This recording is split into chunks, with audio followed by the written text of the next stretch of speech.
Praise the Lord. February 22వ తేదీ 2024. ఈ రోజు దేవుని వాగ్దానం. 6 బాధలలో నుండి ఆయన నిన్ను విడిపించును. 7 బాధలు కలిగినను నీకు ఏ కీడును తగులదు.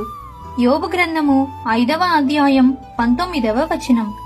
దేవుడు నీ పక్షంగా నా పక్షంగా పనిచేస్తున్నాడు. మన దేవుడు కునుకడు నిద్రపోడు. ఎంతమంది నీ గురించి ఎన్ని రకాలుగా మాట్లాడినా, ఎన్ని కుట్రలు చేసినా మన ప్రభువు వాటి నుండి నీకు విడుదల దయచేస్తాడు. కీడులను, నిందలను నీకు ఆశీర్వాదకరంగా మారుస్తాడు.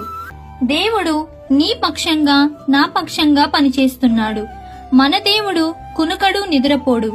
ఎంతమంది నీ గురించి ఎన్ని రకాలుగా మాట్లాడినా, ఎన్ని కుట్రలు చేసినా మన ప్రభువు వాటి నుండి నీకు విడుదల దయచేస్తాడు.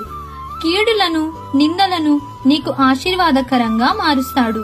కాబట్టి ఈ దిన వాగ్దానం మీ అందరి జీవితంలో నెరవేరాలని కోరుకుంటూ దేవుని సువార్త పరిచర్యలో మీ సహోదరి.